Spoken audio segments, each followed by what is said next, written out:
देखिए, आज का बॉलीवुड सिर्फ फिल्मों का नहीं रह गया है। ये अब एक पूरा का पूरा परसेप्शन इंडस्ट्री बन चुका है। यहाँ पर आप कितने अच्छे एक्टर हैं, उससे ज्यादा इंपॉर्टेंट हो गया है कि आप देख कितनी बार रहे हो। एयरपोर्ट पर, जिम के बाहर, रेस्टोरेंट से निकलते हुए, या फिर अचानक किसी अवार्ड नाइट में। और ये सब कोई एक्सीडेंट नहीं होता, सब कुछ प्लान होता है। आजकल बॉलीवुड में सक्सेस पाने के लिए लोग अलग अलग तरह के टोटके अपनाते हैं। कोई पेड पीआर करता है, कोई पेड मीम्स चलवाता है, कोई सोशल मीडिया पर फेक कंट्रोवर्सी खड़ी करता है। पहले भी पीआर होता था, लेकिन तब वो बैकग्राउंड में रहता था। अब वो सामने आ गया है, और इतना सामने आ गया है कि कभी कभी फिल्म से ज्यादा पीआर की चर्चा होती है। आपने भी नोटिस किया होगा, कुछ एक्टर्स ऐसे होते हैं जिनका कोई रीसेंट काम नहीं दिखता, लेकिन फिर भी वो हर हफ्ते एयरपोर्ट पर दिख जाते हैं। सवाल यह है कि अगर शूटिंग नहीं है, प्रमोशन नहीं है, तो एयरपोर्ट जाने की जरूरत क्या है?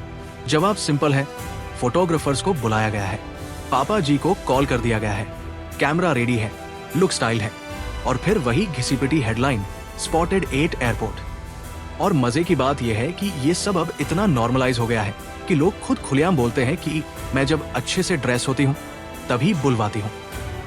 यानी दिखना भी एक परफॉर्मेंस बन चुका है। यहाँ तक कि एक फोटो का रेट फिक्स है, अगर कोई फोटो नहीं खींच रहा तो शिकायत भी होती है। इसी सिस्टम का एक और हिस्सा है नकली कंट्रोवर्सी। फिल्म आने वाली है तो अचानक कोई बयान, कोई झगड़ा, कोई पुराना इंटरव्यू वायरल, या फिर सोशल मीडिया पर एक अधूरा क्लिप। मकसद एक ही है, फिल्म बिकनी चाहिए। लेकिन इसी शोर शराबे के बीच एक और दुनिया भी है, एक ऐसी दुनिया जहां कुछ लोग हैं जिन्हें ये सब करने की जरूरत नहीं पड़ती, जो बिना चिल्लाए, बिना दिखावा किए सिर्फ अपने काम से बोलते हैं। और यहीं से कहानी एक अलग मोड़ लेती है, जब चारों तरफ पीआर, पैकेजिंग और परफॉर्मेंस का ड्रामा चल रहा होता है। उसी बीच कुछ आवाजें ऐसी भी आती हैं जो डेवलपमेंट, कंजर्वेशन, नेचर और बैलेंस की बात करती है। शहर को आगे बढ़ना है, लेकिन सांस लेने के लिए पेड़ भी चाहिए। ये बातें सुनने में सिंपल लगती है, लेकिन इस शोर में अक्सर दब जाती है।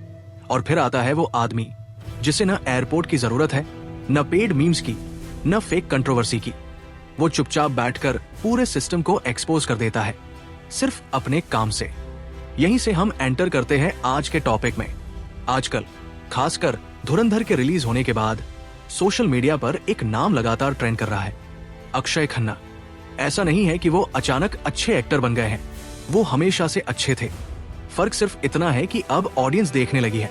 पिछले कुछ सालों में चाहे सेक्शन 375 हो, दृश्यम 2 हो, छावा में औरंगजेब का रोल हो, या फिर धुरंधर में रहमान डकैत, फिल्म किसी की भी हो, चर्चा अक्षय खन्ना की ही होती है। और ये कोई कोइंसिडेंस नहीं है, ये एक लॉन्ग टर्म शिफ्ट का रिजल्ट है। लेकिन इससे पहले कि हम उनके कल्ट स्टेटस की बात करें, एक सच्चाई को मानना जरूरी है। अक्षय खन्ना को बॉलीवुड में वो एंट्री मिली जो हर किसी को नहीं मिलती। उनके पिता विनोद खन्ना हिंदी सिनेमा के एक लीजेंड थे। इसका फायदा उन्हें मिला। कुछ दरवाजे उनके लिए खुले जो कई टैलेंटेड लेकिन अनकनेक्टेड एक्टर्स के लिए कभी नहीं खुलते। इस बात को नकारना बेईमानी होगी, लेकिन कहानी यही खत्म नहीं होती, क्योंकि इसके बावजूद अक्षय खन्ना का करियर आसान नहीं रहा। वजह यह नहीं थी कि उनमें टैलेंट की कमी थी, वजह यह थी कि बॉलीवुड एक एक्टर ड्रिवन इंडस्ट्री नहीं, बल्कि इमेज ड्रिवन इंडस्ट्री है। यहाँ एक्टिंग सेकेंडरी हो जाती है और लुक्स, पैकेजिंग, बॉडी और स्टारडम प्राइमरी। अक्षय खन्ना की पैकेजिंग कभी भी बॉलीवुड के ट्रेडिशनल हीरो टेम्पलेट में फिट नहीं हुई।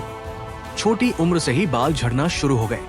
उस दौर में हेयर ट्रांसप्लांट या कॉस्मेटिक एक्सेप्टेंस उतनी नॉर्मल नहीं थी जितनी आज है, और बॉलीवुड उस टाइम बहुत ज्यादा अनफॉरगिविंग था।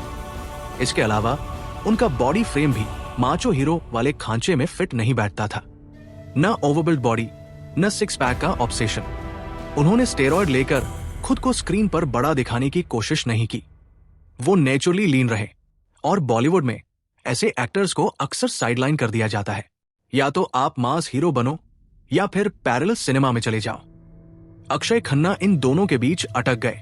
इसके ऊपर से उनकी पर्सनालिटी, उन्हें पार्टीज पसंद नहीं थी, अवार्ड शोज में डांस करना नहीं चाहते थे, पेज 3 कल्चर से दूरी बनाए रखी, किसी कैंप का हिस्सा नहीं बने, न YRF गैंग, न करण जौहर सर्कल, न रेड चिलीज नेटवर्क।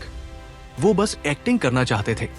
लेकिन बॉलीवुड में जो दिखता नहीं है वो याद नहीं रहता, और अक्षय खन्ना ने जानबूझकर खुद को इस रैट रेस से बाहर रखा। इसका मतलब ये नहीं कि वो एरोगेंट थे, इसका मतलब ये था कि वो अपनी मेंटल स्पेस और पर्सनल कंफर्ट को ज्यादा अहमियत देते थे। और यही वो पॉइंट है जहां उनका रास्ता बाकी सबसे अलग हो जाता है। अब समझने वाली सबसे जरूरी बात यह है कि अक्षय खन्ना बदले नहीं है, बदली है ऑडियंस, बदला है इंडस्ट्री का पूरा इकोसिस्टम। और यही इस पूरी कहानी का सबसे इंपॉर्टेंट टर्निंग पॉइंट है। पहले हिंदी सिनेमा एक बहुत सिंपल फॉर्मूले पर चलता था, स्टार पावर। अगर पोस्टर पर बड़ा नाम है तो फिल्म चलेगी। कहानी कैसी है, स्क्रीन प्ले कैसा है, एक्टिंग कितनी सच्ची है, ये सब सेकेंडरी माना जाता था। इंडस्ट्री का एक अनऑफिशियल असम्पशन था कि ऑडियंस लेजी है, वो ज्यादा सोचती नहीं है, उसको वही जाना पहचाना चेहरा चाहिए, वही सेफ स्टोरी चाहिए। स्टूडियोज को लगता था कि ऑडियंस को रिस्क नहीं चाहिए, वही लड़का लड़की, वही लव स्टोरी, वही साउथ बॉम्बे और साउथ दिल्ली का ग्लॉसी वर्जन। और अगर टारगेट करना है तो एनआरआई को टारगेट करो। हार्टलैंड ऑडियंस को या तो अंडर एस्टिमेट किया गया या फिर इग्नोर। उस टाइम ऑडियंस के पास ऑप्शंस भी लिमिटेड थे। जो थिएटर में लगा है वही देखना पड़ेगा। TV, music launch, interview, award shows सब मिलकर एक तरह का हाइप बबल बनाते थे। एक इल्यूजन क्रिएट किया जाता था कि ये फिल्म देखना जरूरी है, लेकिन ये इल्यूजन हमेशा नहीं चल सकता। जैसे जैसे टाइम आगे बढ़ा, मल्टीप्लेक्स टियर 2 और टियर 3 शहरों तक पहुंच गए। एक ही वीकेंड में 4-5 अलग अलग तरह की फिल्में अवेलेबल होने लगी। अब सिर्फ बॉलीवुड ही नहीं, बाहर की फिल्में भी छोटे शहरों में लगने लगी। फिर आया इंटरनेट। अब सिर्फ कुछ गिने चुने क्रिटिक्स ये तय नहीं करते थे कि कौन सी फिल्म अच्छी है। नॉर्मल लोग भी ट्विटर, फेसबुक, यूट्यूब, इंस्टाग्राम पर अपनी राय रखने लगे। सीन बाय सीन डिस्कशन होने लगा। प्लॉट होल्स, ओवर एक्टिंग, खराब वीएफएक्स, सब पर बात होने लगी। और यहीं से कंट्रोल हाथ से निकलने लगा। फिर कोविड आया और कोविड ने पूरी इंडस्ट्री को हिला दिया। थिएटर्स बंद, शूटिंग रुकी और ऑडियंस घरों में कैद। लेकिन उसी समय एक नई दुनिया खुल गई, ओटीटी। ओटीटी पर सिर्फ इंडियन कंटेंट नहीं था। Korean crime drama, British investigative series, American courtroom show, European thrillers, सब कुछ एक क्लिक दूर था। और इन सब कंटेंट में एक चीज कॉमन थी, ये स्टार पावर पर नहीं चल रहे थे, ये राइटिंग, कैरेक्टर्स और परफॉर्मेंस पर चल रहे थे। ऑडियंस ने देखा कि एक शो बिना बड़े चेहरे के भी बांध सकता है, एक एक्टर बिना चिल्लाए भी डर पैदा कर सकता है, एक सीन बिना बैकग्राउंड म्यूजिक के भी भारी लग सकता है। और जब आप एक ही हफ्ते में एक टाइटली रिटन इंटरनेशनल सीरीज और एक लूजली रिटन हिंदी फिल्म देखते हो तो डिफरेंस अपने आप समझ में आ जाता है। यहीं पर ऑडियंस के रेफरेंस पॉइंट्स बदल गए। अब एक्टिंग का मतलब सिर्फ स्क्रीन प्रेजेंस नहीं रह गया, एक्टिंग का मतलब सिर्फ एंट्री पर सीटियां नहीं रह गया। ऑडियंस अब बिलीवेबिलिटी ढूंढने लगी, strong writing, real characters, controlled performance. और जैसे जैसे लाउडनेस कम हुई वैसे वैसे अक्षय खन्ना जैसे एक्टर सामने आने लगे। एक बहुत इंपॉर्टेंट बात यहाँ समझने वाली है, अक्षय खन्ना का काम अचानक बेहतर नहीं हुआ, उनकी एक्टिंग का लेवल हमेशा से हाई था। फर्क सिर्फ इतना है कि अब ऑडियंस के पास तुलना करने का स्केल आ गया है। अक्षय खन्ना दशकों से अच्छी परफॉर्मेंस देते आ रहे हैं, चाहे हमराज में नेगेटिव रोल हो जहां वो अंदर से टूटा हुआ इनसिक्योर आदमी लगता है, चाहे दिल चाहता है का सिड हो जो ड्रामेटिक नहीं है लेकिन अंदर बहुत कुछ चल रहा है। उसके बाद कॉमेडी, हंगामा का जीतू बिना ओवर एक्टिंग, बिना जबरदस्ती के, या फिर 30 मार खान का आतिश कपूर जहां वो फिल्म के अंदर फिल्म को मॉक कर रहे हैं। और फिर सीरियस रोल्स, दृश्यम 2 में उनका किरदार शांत, कैलकुलेटेड लेकिन खतरनाक तरीके से इंटेलिजेंट। छावा में औरंगजेब, ऐसा किरदार जिसे देखकर आप हिस्ट्री बुक भूल जाते हो और स्क्रीन पर बैठे इंसान से नफरत करने लगते हो। और फिर धुरंधर में अक्षय खन्ना का रहमान डकैत कोई लाउड विलेन नहीं है, वो चिल्लाता नहीं है, वो कैमरे को घूरता नहीं है, लेकिन उसकी मौजूदगी भारी है। वो बोलता कम है लेकिन जब बोलता है तो सीन बदल जाता है। पोस्ट कोविड टाइम में एक और चीज हुई, बड़े स्टार्स की हाई बजट फिल्में लगातार फेल होने लगी। नाम अब सेफ्टी नेट नहीं रहा। प्रोड्यूसर्स को समझ आने लगा कि ऑडियंस कुछ और चाह रही है और ये कुछ और वही है जिसमें अक्षय खन्ना एक्सेल करते हैं। वो डायरेक्टर का सपना होते हैं, वो स्क्रिप्ट को सर्व करते हैं, अपने ईगो को नहीं। वो सेट पर स्टारडम लेकर नहीं आते और इसी वजह से उनकी तुलना अक्सर इरफान खान से की जाती है। इरफान खान भी ऐसे ही थे, कॉमेडी में भी एफर्टलेस, सीरियस रोल्स में भी नेचुरल। और इरफान खान के जाने के बाद जो खाली जगह बनी थी उसे अक्षय खन्ना धीरे धीरे भरते जा रहे हैं। और ये सब करते हुए भी उन्होंने खुद को बदला नहीं। न सोशल मीडिया का शोर, न फेक पीआर, न जबरदस्ती की कंट्रोवर्सी। और शायद यही वजह है कि आज जब शोर कम हुआ है तो उनकी आवाज साफ सुनाई दे रही है। अब सवाल ये उठता है कि अक्षय खन्ना सिर्फ तारीफों तक ही सीमित क्यों नहीं रहे? उनके आसपास एक कल्ट फॉलोइंग कैसे बन गई? ऐसा क्या हुआ कि लोग उन्हें सिर्फ अच्छा एक्टर नहीं बल्कि जरूरी एक्टर मानने लगे? देखिए, कल्ट स्टेटस पीआर से नहीं बनता। कल्ट स्टेटस धीरे धीरे बनता है, लगातार, साइलेंटली। इसमें न तो ट्रेंडिंग हैशटैग्स होते हैं, नहीं हर हफ्ते वायरल रील्स। इसमें होता है रिकॉल वैल्यू। जब फिल्म खत्म होने के बाद भी किरदार दिमाग में अटका रहता है। अक्षय खन्ना के केस में यही हुआ। आज की ऑडियंस बहुत जल्दी पकड़ लेती है कि कौन सीन एक्ट कर रहा है और कौन सीन जी रहा है। और अक्षय खन्ना हमेशा दूसरी कैटेगरी में रहे हैं। वो स्क्रीन पर खुद को प्रेजेंट नहीं करते, वो किरदार को स्पेस देते हैं।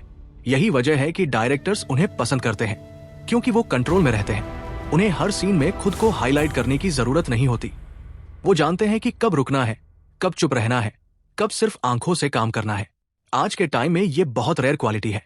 कई एक्टर्स ऐसे हैं जो हर सीन को मोनोलॉग मोमेंट बनाना चाहते हैं। कैमरा उनकी तरफ रहे, म्यूजिक तेज हो, डायलॉग वायरल हो। लेकिन अक्षय खन्ना इसके उलट चलते हैं। अगर सीन की जरूरत है कि वो बैकग्राउंड में रहें तो वो वही रहते हैं। और यही चीज उन्हें डायरेक्टर फ्रेंडली बनाती है।